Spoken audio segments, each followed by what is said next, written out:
नमस्कार दोस्तों, स्वागत है आपका हमारे YouTube चैनल में। कहानी में आगे बढ़ने से पहले आप हमारे चैनल को सब्सक्राइब जरूर करें और बेल आइकन पर प्रेस करें ताकि आने वाली नई कहानी की नोटिफिकेशन आपके मोबाइल पे सबसे पहले पहुंचे। तो चलिए बढ़ते हैं आज की कहानी की ओर। किसी गांव में गरीब बुढ़िया रहती थी। वे माँ दुर्गा की भक्त थी। पूरे दिन माँ दुर्गा का ही ध्यान करती। बुढ़िया का एक बेटा था।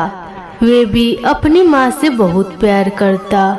उनका घर काफी छोटा था, जिस कारण जहाँ उसकी रसोई थी वहीं उसका पूजा स्थान भी था। बुढ़िया मांसाहारी भोजन नहीं करती थी और ना ही अपने बेटे को घर में खाने देती। उसका बेटा अपनी दोस्तों के यहाँ तो मांसाहारी भोजन खा लेता, पर बिना स्नान किए उसकी माँ उसे घर में प्रवेश नहीं करने देती। बुढ़िया का रोज का दिनचर्या था। वे सुबह उठकर सबसे पहले अपने घर आंगन को मिट्टी और गोबर से लिपती, फिर नदी में जाकर स्नान करती। भोजन बनाती तो सबसे पहले दुर्गा माँ को भोग लगाती, फिर ही खुद खाती। यह अपने बेटे की शादी करती है। बहू के आते ही उसका बेटा उसके आगे पीछे घूमने लगता है। अपनी पत्नी के आगे अपनी माँ की एक बात भी नहीं सुनता। जो जो उसकी पत्नी बोलती वही करता। बुढ़िया की बहू भी बहुत दुष्ट व्यवहार की थी। पति को अपना गुलाम बना देख वे अपनी सास के प्रति उसका कान भरते रहती। एक बार बुढ़िया की बहू को मांसाहारी भोजन खाने का मन करता है। वे जाकर अपने पति से बोलती है। उसका पति यही बोलता है कि पहले जाकर माँ से पूछ लो, अगर माँ कह दे तो मैं फिर तुम्हारे लिए मांसाहारी भोजन अभी लाकर दूंगा। बहू जाकर अपने सास से बोलती है कि माँ जी, बहुत दिन हो गए मैंने मांसाहारी भोजन नहीं खाया। आपके बेटे से बोलती हूँ तो वे बोलते हैं कि पहले माँ से आज्ञा लेकर आओ, फिर लाकर दूंगा।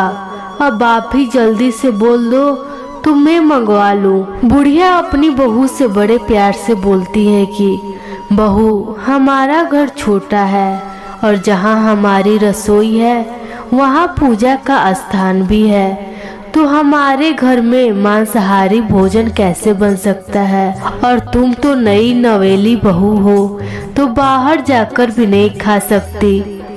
2 दिन बाद तुम अपने मायके जा ही रही हो तो वहीं जाकर खा लेना।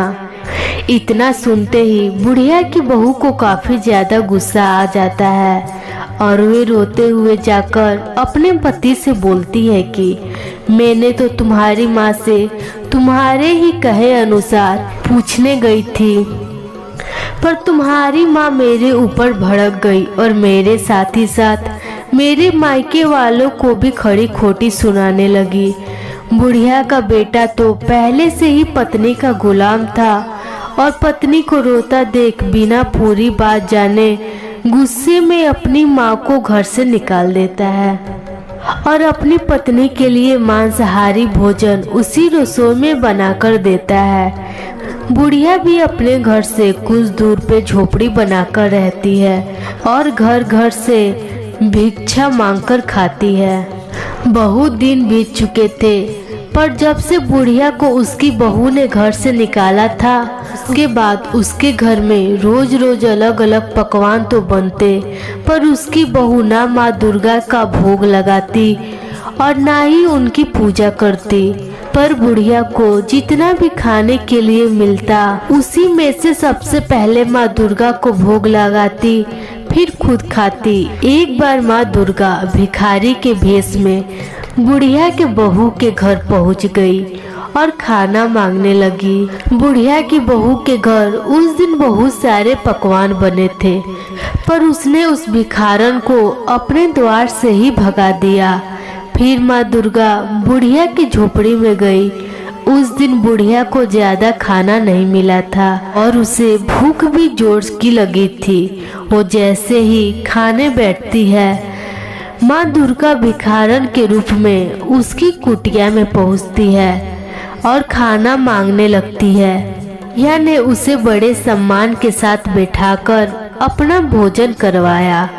माँ दुर्गा बुढ़िया के व्यवहार से काफी खुश हो गई। माँ दुर्गा बुढ़िया से खुश होकर उसे एक वरदान मांगने के लिए बोलती है। बुढ़िया माँ दुर्गा के दर्शन पाकर काफी खुश होती है। वे और माँ दुर्गा से कहती है कि माँ आपके दर्शन मिल गए मुझे, अब कुछ नहीं चाहिए। अब तो सिर्फ आप यही आशीर्वाद दो कि इस दुनिया से मोह माया त्याग कर आपके चरणों में शरण ले सकूं। आखिर मेरे बेटे बहू ने मुझे घर से निकाल दिया। मैं यहाँ दर दर की ठोकरें खाती फिर रही हूँ। इससे अच्छा आप मुझे मोक्ष की प्राप्ति दे दो।